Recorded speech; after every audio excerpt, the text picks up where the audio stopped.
Hai semuanya, episode kali ini tentang kisah romantis yang tidak tersalurkan dengan baik.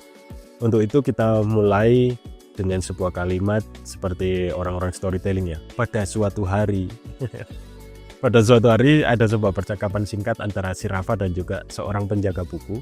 Pada saat itu Rafa itu sedang membaca sebuah buku di perpustakaan.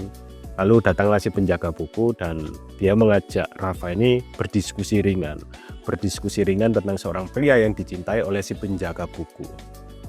Nah, setelah si penjaga buku ini bercerita panjang lebar tentang seorang pria yang dia cintai, bagaimana dia menggumulkan pria ini di dalam doa-doanya, tetapi tidak pernah ada aksi untuk mendekati, bahkan mencoba untuk mengungkapkan perasaannya secara tersirat dan lain sebagainya. Lalu dalam diskusi itu, bukan diskusi ya sebenarnya, ini lebih ke curhat. Dan mungkin saking sabarnya si Rafa, dia memberikan beberapa pertanyaan refleksi kepada wanita penjaga buku ini agar mindsetnya itu terbuka gitu. Jadi Rafa bertanya, apakah kamu betul-betul mencintai orang itu? Aku kira begitu Rafa, kata si penjaga buku. Dan Rafa tanya lagi nih, dan apakah kamu menginginkan suatu hari nanti untuk menjadi satu dengan pria itu dalam satu kesatuan yang disebut pernikahan? Ya, itu harapanku Rafa, jawabnya si penjaga buku. Lalu Rafa memberikan pertanyaan selanjutnya. Kalau begitu, apakah kamu pernah menyapanya? Apakah kamu pernah berbicara kepadanya? Atau memberi isyarat tentang isi hatimu? Wanita penjaga buku itu terdiam sejenak, dia menundukkan kepalanya, dia berpikir, dia mengadakan lagi, lalu menatap Rafa dan berkata, tidak, aku hanya menggumulkannya dalam doa-doaku. Ya, dengan nada sabar Rafa melanjutkan pertanyaannya. Menarik.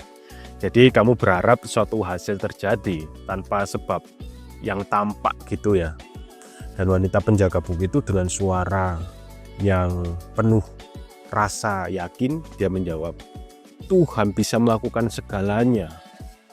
Dan Rafa menanggapi jawaban itu sambil menutup bukunya dan berkata, itu benar. Tapi apakah dia menciptakan dunia tanpa berkata-kata? Bukankah dia juga berfirman? Si penjaga buku mengatakan, iya, dengan suara yang kecil. Lalu Rafa melanjutkan ucapannya. Dan ketika kamu lapar, apakah kamu hanya berdoa? Atau kamu juga pergi mengambil makanan? Karena Rafa tahu wanita penjaga buku ini suka makan, jadi dia kasih pertanyaan tentang hal itu.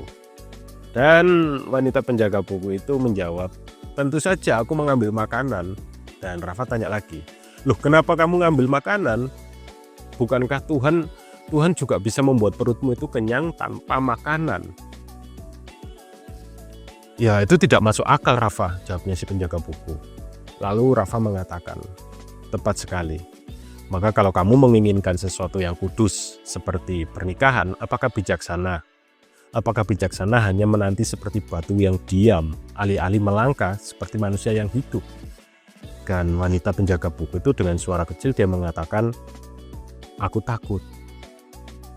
Lanjut Rafa berkata, kini kamu mulai jujur. Maka pergumulanmu bukanlah soal iman, tapi soal ketakutan. Doa bukan menjadi saluran keberanian, tapi menjadi perisai agar kamu tidak terluka. Kamu menyebutnya percaya, padahal itu sebuah penundaan. Kalau begitu, siapakah yang kamu harapkan untuk bekerja? Dirimu atau Tuhan? Ya Tuhan, jawab si penjaga buku itu. Lalu Rafa melanjutkan dengan pertanyaan. Dan Tuhan, apakah dia tidak juga memakai keberanianmu sebagai bagian dari jawabannya? Mungkin, jawabnya si penjaga buku. Kemudian Rafa melihat ke arah si penjaga buku. Rafa bertanya untuk terakhir kalinya. Sebelum Rafa bertanya, Rafa mengatakan, jangan dijawab di depanku ya, jawab saja di dalam hatimu. Lalu dilanjutkannya lah dengan pertanyaan. Rafa lihat ke dia dan berkata, maka apakah kamu sungguh sedang menunggu Tuhan, ataukah Tuhan sedang menunggu kamu?